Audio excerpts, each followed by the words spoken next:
ஏராளமான சாதனையாளர்களை உருவாக்கி இருக்கக்கூடிய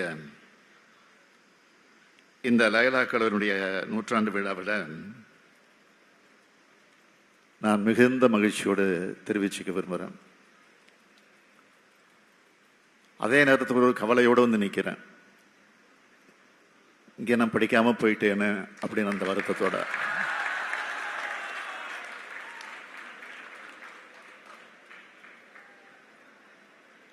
அப்படியே இங்கே சேர்ந்து படிச்சிருந்தாலும் ஒழுங்காக காலேஜுக்கு வந்திருக்க மாட்டேன். நான் படித்தது பிரசிடென்சி மாநில கல்லூரி.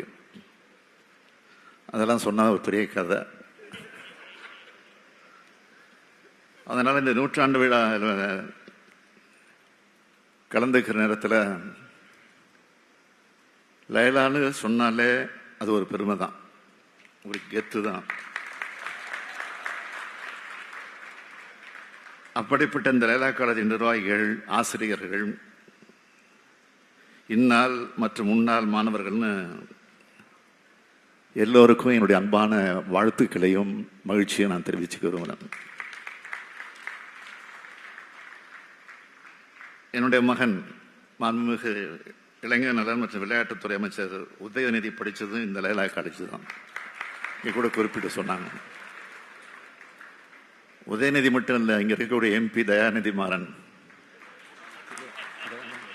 அவர் அண்ணன் டாக்டர் அவர் அண்ணன் சன் டிவி கலாநிதி மாறன். நான் மட்டும் தான் மிஸ் ஆயிட்டேன். இந்த கல்லூரியில் தான் படித்திருக்கிறார்கள்.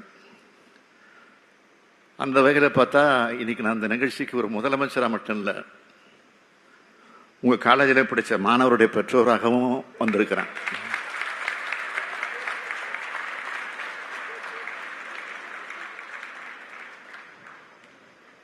இன்னைக்கு எவ்வளவோ மாறிடுச்சு. சென்னையை சுற்றி மட்டும் இல்லை, தமிழ்நாடு முழுக்க ஏராளமான கல்லூரிகளையும் பல்கலைக்கழகங்களையும் உருவாக்கி இருக்கிறோம்.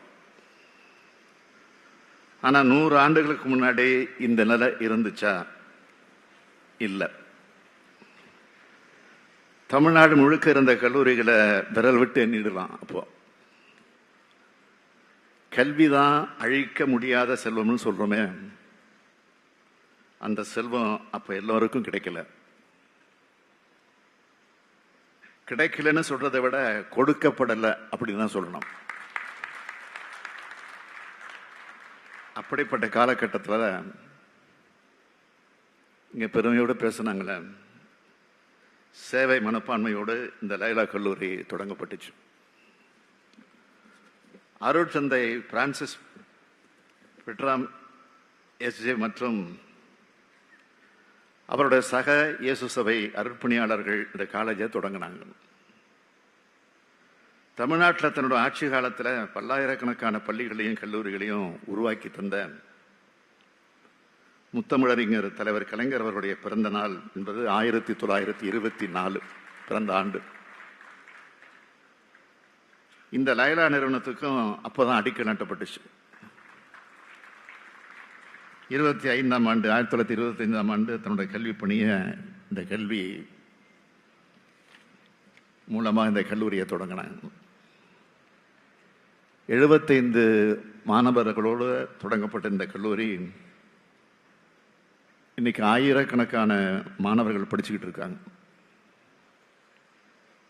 இன்னார் தான் படிக்கலாம், இன்னார் படிக்கக்கூடாதுன்ற கட்டுப்பாடுகள் தலைவிரிச்சு ஆடின காலத்தில் எல்லோரும் படிக்கலாம்னு பெரிய வாசலை திறந்து விட்ட எத்தனையோ கல்லூரிகளில் லைலா கல்லூரியும் மிக முக்கியமான ஒன்று. சமூகத்தில் பொருளாதாரத்தில் பின்தங்கிய மாணவர்களுக்கு கல்வி கண்ணை திறந்து விட்ட கல்லூரி இந்த கல்லூரி. இந்திய நாட்டினுடைய முதல் 10 சிறந்த கல்லூரிகளை ஒன்னா இந்த லைலா கல்லூரி இருக்கு. இது லைலாவுக்கு மட்டும் பெருமை இல்லை, ஒட்டுமொத்த நம்முடைய தமிழ்நாட்டுக்கும் தான் பெருமை.